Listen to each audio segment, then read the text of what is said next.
I'm Shahar Azani, and in the news, Israel celebrates Yom Yerushalayim, Jerusalem Day. Yom Yerushalayim commemorates the reunification of Israel's capital city, Jerusalem, after the Six-Day War. It is an Israeli national holiday known as Jerusalem Reunification Day officially, a recognized national holiday that's celebrated on the 28th of Iyar in the Jewish calendar, usually not too far from Israel's Independence Day. It marks the establishment of Israel's control over the Old City in Jerusalem in the aftermath of the June 1967 Six-Day War. Israel's chief rabbinate, by the way, declared Jerusalem Day a minor religious holiday to mark the regaining of access to the Kotel Ma'aravi, to the Western Wall.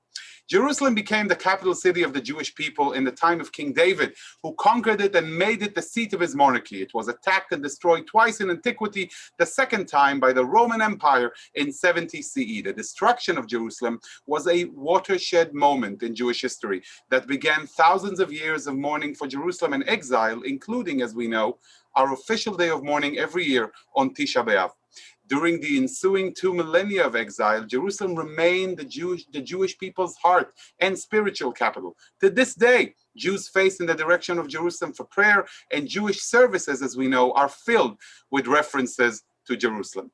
One of Jerusalem's most iconic features, which we all know, is the Tower of David Citadel, synonymous with the city's regal history and Jewish pride. Within it lies the Tower of David Museum, a unique historical site in Jerusalem and the world entire.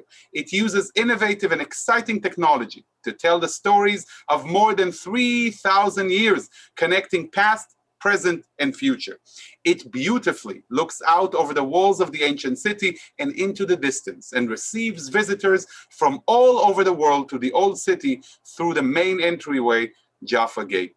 To mark Jerusalem Day here with us on JBS, I am absolutely thrilled to have with me all the way from Israel, Caroline Shapiro. Caroline is the Director of International Public Relations at the Tower of David Museum and Strategic Communications for the museum. She has been telling the stories of Jerusalem and the Citadel with passion for over a decade. She's also worked on projects for the city of Jerusalem, as well as national projects from the Ministry of Tourism in Israel, and is excited to know that tourists in groups will be allowed back in Israel as of next month. Caroline, thank you so much for joining us on JBS. Thank you so much for having me. It's lovely to see you. So how are you, first of all? And tell us more about the news. Are people going to be able to come and visit the museum? Are Israelis able to come and visit? Is it open already? Well, yes, it's a very good question and not such a simple answer. But yes, we are open. We are thrilled that we are having visitors at long last. It was some lonely months, but the museum's open during the day. We've got tours that go outside amongst the archaeological gardens of Jerusalem, Citadel, and temporary exhibitions. And of course, we've got the spectacular sound and light shows that are happening outdoors in the courtyard at night. So we are open and excited to receive people. So yes, Israelis are coming, and that's fantastic.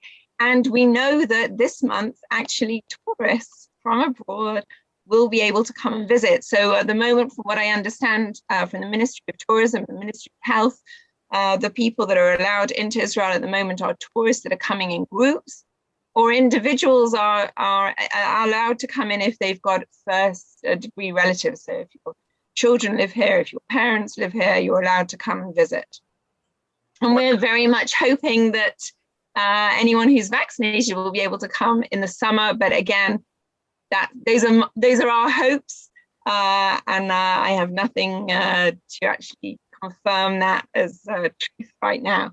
So let's wait and see. Amen and amen. I know there are many who would love to come and visit the jewel of Jerusalem, really, as so many people refer to the Tower of David Citadel. I have to ask you, so we've had a kind of a dormant year with COVID. What have you been up to during this year, and what's happening at the museum that our JBS viewers and the greater community should know about? Well, we've had a very different year, as has everyone else. On one hand, the museum itself was open, closed, open, closed. It felt sometimes like it was a weekly event, and we had to check what we were open or closed this week. But as COVID continued in its enormity in the pandemic and the repercussions of the pandemic continued, we realized that actually our over 500,000 visitors a year that come to the museum were not going to be coming. And we have taken the opportunity of some quiet time at the museum to actually begin a huge renewal and conservation project. It is the largest, one of the largest conservation projects happening in Israel. It's a $40 million project, so that really this time next year, we'll be opening the permanent exhibition. It will be a completely new exhibition. There'll be a new pavilion, entrance pavilion at the Jaffa Gate, and the whole area of the Jaffa Gate, which is where the Tower of David sits, will be revitalized. And it's a hugely exciting project. So even though we haven't been busy preparing programs for visitors that much, we have been full steam ahead. The new renewal and conservation project has been extremely exciting. Caroline, $40 million is a considerable amount of money. Is it correct to say that it is one of the largest conservation projects taking place in Israel today? It is. It's one of the largest conservation projects happening. I mean, the Citadel is the ancient citadel at the Jaffa Gate entrance to the old city. And as part of the renewal process, we are conserving the Citadel, that's the ancient stones, for future generations. And we have a team of people who have come in to help us with that. First and foremost, of course, is the Israel Antiquities Authority in Israel. Before you put down your own foundations, you have to see who's put down foundations before you. So the Israel Antiquities Authority have come in and they have been really pulling up every stone. And we've had multiple excavations going on all over the Citadel. The main excavation has been happening right at the entrance to the Jaffa Gate, where in the future, the pavilion entrance, the new entrance pavilion will be there for visitors coming into the museum. So that is a huge excavation that's happened. But we've also had excavations happening in other parts. There was an old storeroom that just had tables and chairs stacked in it. And in fact, when they took those tables and chairs away to give up the storeroom a clean and make sure that we hadn't lost anything, or more to the point, if we were to find something, when they did actually break down the back of the wall, they discovered a huge tunnel that had been built, it seems, 1,000 years ago or so by the Crusaders. It was part of the sewage system, but it also seems to have been an escape tunnel because it's so huge. So that was a complete surprise. The Citadel was originally excavated in the 1980s. Caroline, it's so exciting, like digging in Jerusalem, like excavating all of these cloak and dagger style tunnels. I mean, I can only imagine what you might find there. I mean, did you expect to find a tunnel there? And what else did you find? That's so interesting to hear. Well, no. I mean, as I said, the Citadel was actually first excavated it was first excavated for the museum, ahead of the museum in the 1980s. And in the 1980s, we felt that, the full excavation had been done and there was not much more to be found. But how wrong we were, because this tunnel was found, another tunnel was found in the Fazael Tower that we have, a tower that was built by King Herod. And during the excavations that they have just been taking place right now, where the new entrance pavilion is going to be built, they found all sorts of wonderful things, including, a beautiful glass bracelet and different parts of different walls from, of course, different times. And part of this, the excavations and the conservation is the redating of the Citadel. So now we have incredible technology that can be used that can really date the years of every stone. So as part of this huge project that we're doing, we're working with the Weitzman Institute to carbon date the stones of the Citadel. And this will be a first that's ever happened. With regards to excavations, actually at the Citadel. I talked about the excavations that took place in the 1980s, but there was actually a series of excavations done by an archaeologist from Britain called Jones, and he wrote a diary in the 1930s.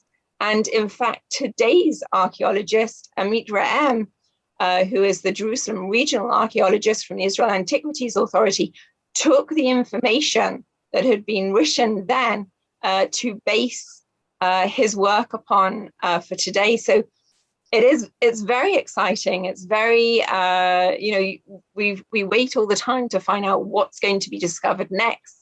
You know, you're talking about one of Jerusalem's main issues here. We're celebrating Jerusalem Day, and we understand its centrality in the life of the Jewish people, but it's also an ancient city. You're talking about thousands of years of history, incredible technology, but one of the challenges we face today is connecting our younger generation with our history and, Israel and the Jewish people in antiquity. I can imagine that if for so many people it's a philosophical question, for you it's a very practical one, because you stand there at the heart of that antiquity. What kind of things do you do at the museum that connect the younger generation with those thousands of years of history? So today in 2021, we have at our fingertips incredible technology. And by using technology, we can literally bring to life the stones of Jerusalem Citadel in all sorts of ways. And that is part of the challenge of creating a new museum that's going to be engaging to younger generations. And that is part of our aim, to be able to tell the story in a most accessible and informative, most exciting and engaging way. We want people to come from all different ages, from all different backgrounds, to learn about Jerusalem, all the rich and colorful history that we have within the Citadel, and to make that accessible in every way which possible. And talking of accessibility, that's also what we want to do with the museum. Right now, the museum is in a citadel that was built first. The foundations of the citadel were built during the Crusader era. So we're talking the Crusaders entered Jerusalem in 1099. So, close to 1,000 years ago. The beauty of the citadel as we see it today was done by Suleiman the Magnificent in the Ottoman Empire, that he started ruling in 1519. And that's, 500 years ago. And when they made the citadel, it was made to keep people out. And of course, as a museum today of the history of Jerusalem, that's exactly what we don't want to do. We want to bring people in. And part of what we have been doing is making the museum accessible physically as well. There'll be 2 elevators for the first time, which is a huge, huge deal. The museum is multi-level, and that's something that we really wanted to do, to be able to allow people, be that wheelchair accessibility, or people that find it hard to walk, or families with little children, and it will be much easier now to get around and to explore the treasures of Jerusalem. Yes, and it's incredible how you make the museum accessible in more than just one way, and using technology to connect past, present, and future. For people who come to visit, can you share with us an experience or an interesting story? You're seeing so many people coming to visit from all over the world, Jews and non-Jews. What kind of reactions do people get when they see this hallmark of Jerusalem, understanding the centrality of Jerusalem in so many people's lives around the world? Well, when you enter the Citadel, you're entering what feels like a castle, and in itself, it is truly a magnificent sight. It's beautiful, and the Jerusalem stones, the different layers, the beautiful arches, the turrets, the towers. And when you get to learn that each tower and each stone is from a different era in Jerusalem's history, and that too is just very exciting, to be able to touch those stones from so long ago. So first of all, it's just entering its beauty. One of the towers, as I said, was Shahar Tower, was built by King Herod 2,000 years ago. This is the time of the Second Temple. It was King Herod that built the Second Temple as we recall it today in all its glory. And he also built a palace that was south to the towers within the Tower of David complex. In fact, you can visit the foundations of the palace in the Kishli excavations, which, as I said, are at the Tower of David. And if you go up to the top of the Faza'el Tower, you have the most magnificent view of Jerusalem. It's a 360-degree panoramic view of old Jerusalem leading out. You can see the four quarters so easily. You can see all the main marks of Jerusalem. Of course, right in front of you is the Dome of the Rock, the Temple Mount. You can see the beautiful dome of the Hurva Synagogue, the Church of the Holy Sepulchre. Beyond that, you can, of course, see the Mount of Olives, and you can see Mount Scopus. And on a good day, you can even see the Jordanian Hills. So it's an amazing view out to the old city. Not to mention, Caroline, when I'm thinking about I'm getting the excitement already, is spending those beautiful Jerusalem evenings with you and the light show on the walls. Do you still have that? We do. So we have the light shows. We have two light shows. We've got King David, which tells the story of King David, and the Night Spectacular, which in huge, breathtaking images and fantastic music, the story of history is unravels on the stones outside in the museum. So you're sitting under the Jerusalem Starry Night, and of course in Jerusalem it's cool and it's pleasant, and you can see the night shows.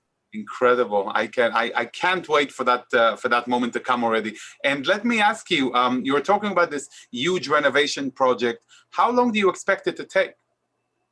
We think, or we're hoping that it will be finished this time next year.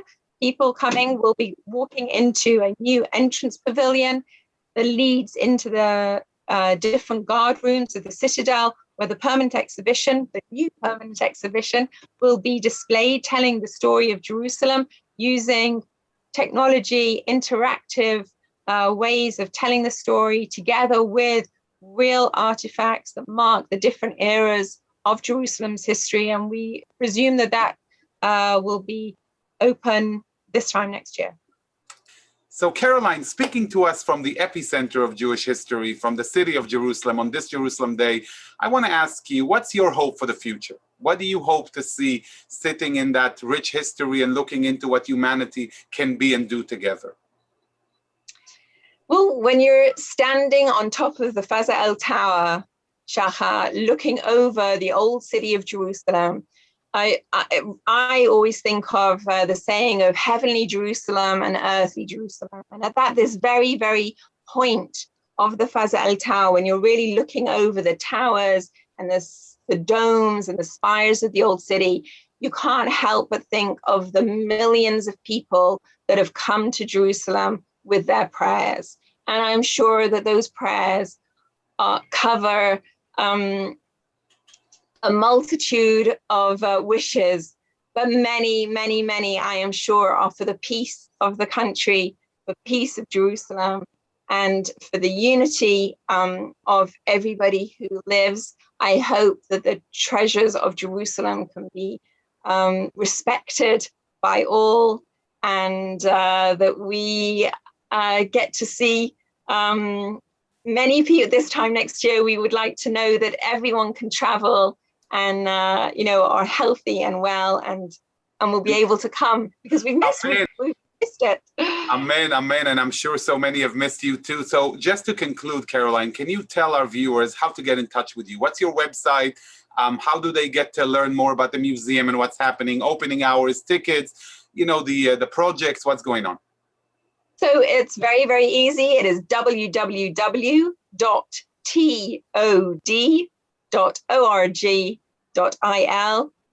So we're on Facebook as well. We have a Facebook page in English, and that actually we're putting up all sorts of interesting content, stories behind the scenes, things that people don't know. So check out the Facebook page as well, and we keep our website updated so you can find out exactly what's happening and when. And we're truly excited. It's been so strange being in the old city and not seeing the multitudes of people and listening to all the different languages. So we're excited for Jerusalem to be the international city that it is. And to Caroline, I think one thing we've learned from our conversation with you is when you say behind the scenes, there is really something going behind the scenes now. There really is. And we're excited to be able to share it with you. Thank you very much, Caroline, for joining us from Jerusalem today. Thank you for having me, and happy Yom Yerushalayim. Thank you so much, Caroline, for joining us all the way from Jerusalem, Israel, and for your kind invitation to come visit you in Jerusalem and to come and see the museum. I can assure you so many of us are very much looking forward to it, and hopefully maybe even this summer. This was truly a beautiful way to celebrate Jerusalem as a beacon of light, peace, technology, and progress. When people can come together in this unbelievable junction, a historical site that symbolizes not just the past, but the present, and through technology, looking into the future. The museum and the city of Jerusalem are able to offer people from all over the world, Jews and non-Jews alike, tours and exhibits, including culture that allows you to interact with the beautiful texture and nature of Israel and its capital city, Jerusalem. It's a place where history becomes an experience of great emotion. It truly comes alive before our very eyes. And what better way to look at Jerusalem than at this museum, the Tower of David Citadel, which is the perfect connection between modern Jerusalem and ancient Jerusalem as a gateway to Israel's unbelievable culture. Find hidden corners, meet special people, interact with communities, taste the great Israeli food, enjoy fashion and music, and truly touch the core and the beating heart of the Jewish people and the state of Israel, for Israelis, Jews, and for everyone around the world, because truly there is no other city like Jerusalem. Chag Sameach and happy Jerusalem Day. And to all of you, we'd like to say thank you for watching. Stay safe, stay healthy, and stay happy. I'd like to thank our director, Sloan Copeland, JBS's managing director, Dara Golob, our technical manager, Michael Paley, transmission manager, John McDevitt, and to our wonderful producer of In the News, Carol Lilienthal. For JBS, I'm Shahar Azani. Until next time, see you soon. Shalom and Leitao.